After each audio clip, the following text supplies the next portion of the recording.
Okay, hello again and welcome back. We are moving into session 3. We're staying with the baked flowers and we're moving into the subgroup of uncertainty. So, uncertainty is basically doubt that's expressed, causing insecurity and desperately needing to be reassured that life is worthwhile. It may relate to issues of lack of assurance or conviction, and lack of self-confidence may be contributing or underlying issues, the issue to consider. Here are the flowers that we're going to be talking about in today's session. And we're just going to split them up. We're going to finish off with gentian for this section, and then we're going to move into the other three in the next section. And the first flower that we find is Serato, and Serato is a very beautiful flower. You may have seen this in gardens. It's an easy one to grow and a hard one to kill, and it has a really beautiful and yet vivid blue. It's in some ways similar in a lot of ways to chicory, the colour. It's this kind of heavenly blue colour that I really love. And if you remember, go back to your Doctrine of Signature notes and have a look at what the colour of blue was for. Remember the cooling, calm kind of aspect. And as you move up through the colours of blue and violet,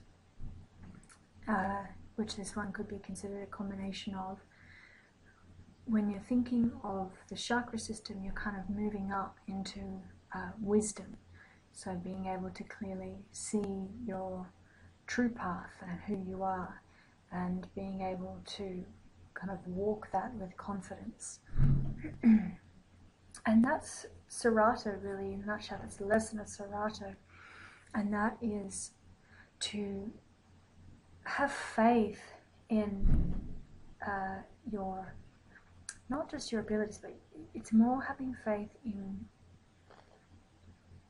your worldview, in who you actually are, and not needing to continuously seek guidance. Once you've made a decision, you can kind of stick to it and be steadfast.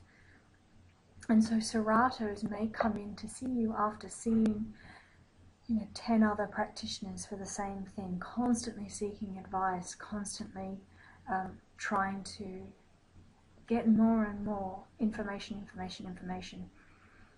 But it's not so that they can solidify their view. It's more so that they're continuously swayed by other people's worldviews.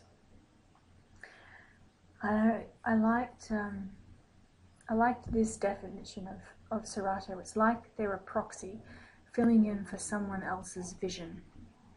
And to me, that kind of is Serato in a nutshell. It's the reason why they constantly seek advice and confirmation from others.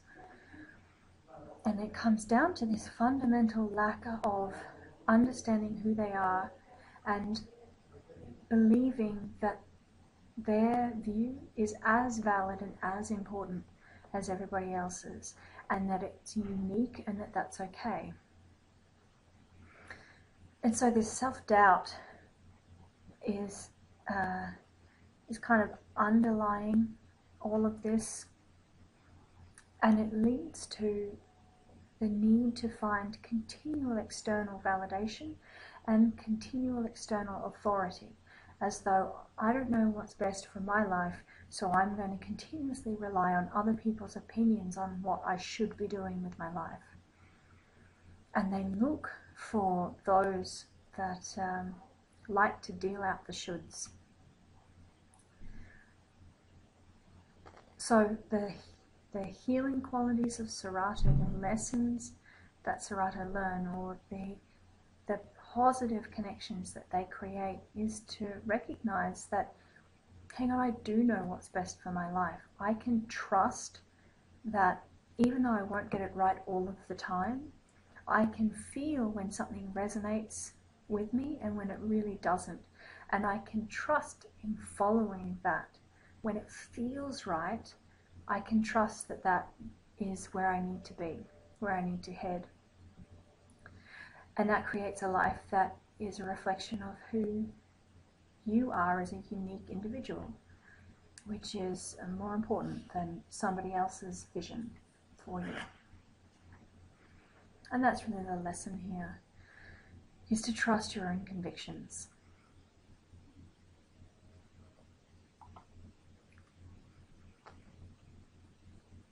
Another way that Seratos can appear in clinic are those individuals who they may practitioner shop, so they just go from one practitioner to another, constantly seeking advice but not actually following any of it. And then you have Seratos that may only come to see you, but they constantly come to see you, and there's no process of self-reflection, there's no process of taking on board what's being said, and there's certainly no process of taking responsibility for one's own journey, one's learning. And you may start to pick up on this as you move through the consultation, or as you move through, the multiple consultations. And so this is a great flower for helping to take responsibility and to tap into your own vitality, to tap into your own unique vibration, your own unique expression in the world. It's quite an empowering flower. Next is Scleranthus. And if you notice, these are actually the flowers, these little green things that kind of look a bit more like leaves than anything. You can see there's lots of them. It's a multi-headed expression, like there's lots of little flowers within there, or florets within the inflorescence. And they're all kind of looking in different directions. It's quite a scattered looking plant. The flowers aren't they don't really look unified. They look all over the shop, like they're constantly looking for different direction, different ideas. And what you may also notice if you look closely is that they're kind of, one's facing this, like off to the right, and one's facing off to the left. And it's that kind of two-directional view that's quite unique to this doctrine of signatures. This is for where a decision needs to be made, but it seems like there's two possibilities that totally would be appropriate. So you're kind of at a crossroads and you've got two decisions that look appropriate, and you feel really torn between the two. You really cannot make a decision. So this may be a fork in the road of life. You've come up with two job opportunities. They both look amazing, but you just have no idea which way to go. And it can also be that dual decision in all aspects of life. So you could use it kind of once off for those moments of indecision when you have two very different situations and you need to choose one. Or it can be just kind of general. This is how a person's life always seems to play out. They can always see two sides to every story. They can always see two options to every situation. And it kind of stagnates their moving through life. They're constantly trying to evaluate, okay, which one do I choose?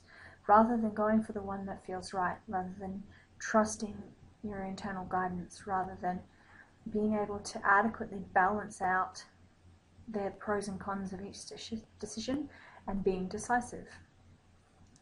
So Scleranthus types can sometimes appear really scattered when they come into your clinic, and they can be very changeable. One minute they're talking about this goal, and the next minute, oh, it's definitely this goal. And then you ask them about that one, and it's like, yeah, it's that as well. So they can be very scattered. And they can jump around in conversation as well. So grasshopper mind means that they jump from idea to idea to idea and back to this idea very quickly, very rapidly, and don't necessarily finish off a thought process. So the positive outcome of scleranthus then is to be balanced, to be poised, to be clear thinking, to follow a thought through to the end, to really go into detail about the pros and cons of both situations, both options, and truly weigh them out. Because if you're constantly jumping between the two, you're not taking time to fully consider both options. And that may lead to a very clear outcome. And when you're centered, when you're balanced, you have more ability to really truly listen to the inner guidance that you may be receiving, and that may help with making a decision that is right for you.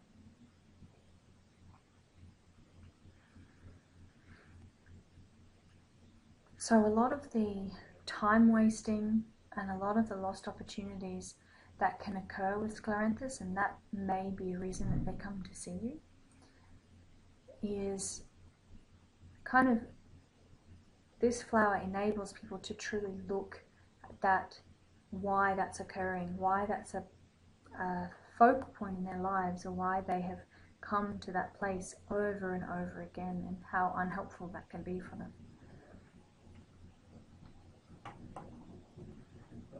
And scleranthus, because this can become quite crippling in their lives, not being able to move forward because both options seem wonderful, it can lead to codependency.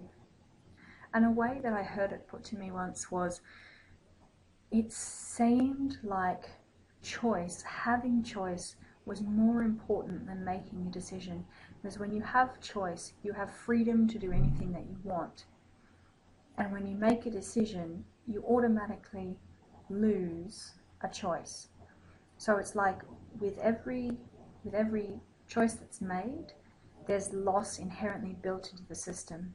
And scleranthus often like to avoid that inherent loss, that pain. But what they end up doing is, of course, losing both options in the end. Life kind of makes a decision for them.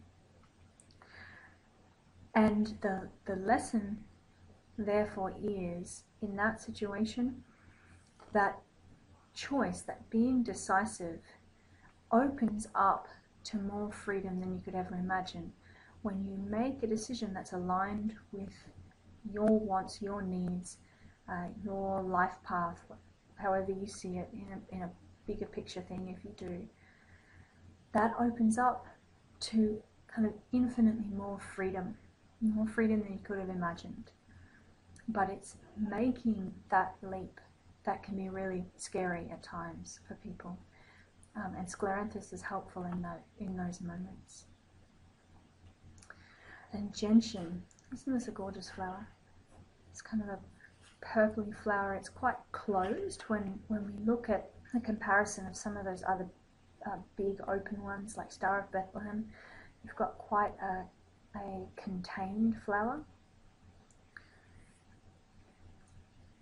So have a little think about the doctrine of signatures and the colour as well, quite a beautiful purpley pink colour. Have a think about that as we move through this next flower. Gentian is all about despondency and discouragement. So a setback has occurred. Let's say you have an illness and it has set in, and you're not used to illness, and you thought that you'd be well within the day and you'd be back bouncing your usual bouncing self, but instead it's just been dragging on and on. Now it's gone for 2 or 3 months and you're over it, and you feel like you've just given up. Like, oh, what is the point in all of this? I am completely not interested anymore in being sick. This has gone beyond me being able to cope with this. I should be better by now. So gentian is this idea that a setback, such as illness, or it could be constantly being knocked back from job offers, or those moments in life where we're tried and tested and sometimes it doesn't work out.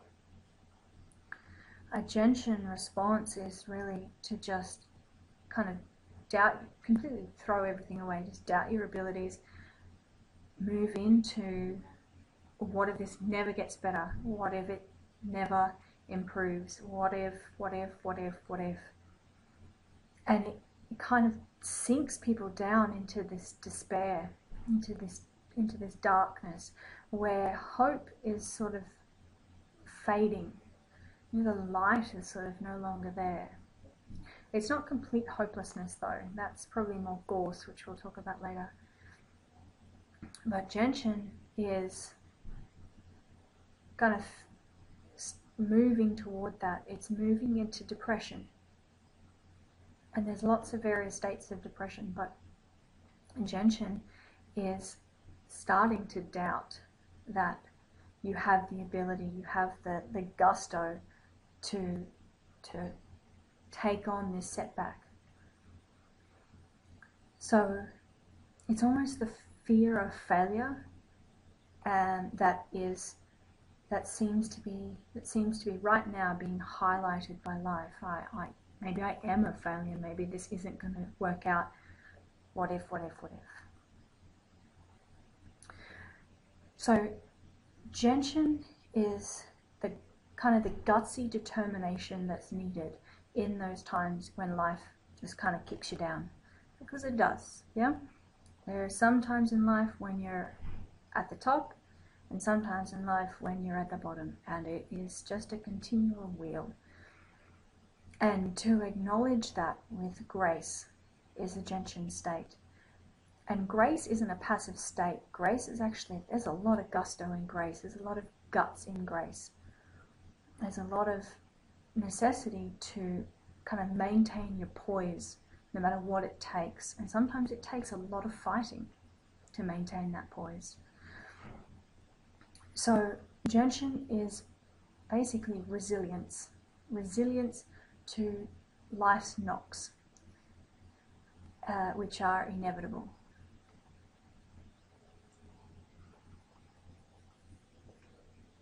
So with gentian comes this idea that really no obstacle in life is too great. We're not presented with anything that we don't have the resources to help deal with. And we start to recognize despondency and discouragement and despair for what it truly is. And we recognize the setbacks for what they truly are. And it's not so much a reflection of us as failures, so much as just kind of on that circle. We're currently at the bottom, and that's okay.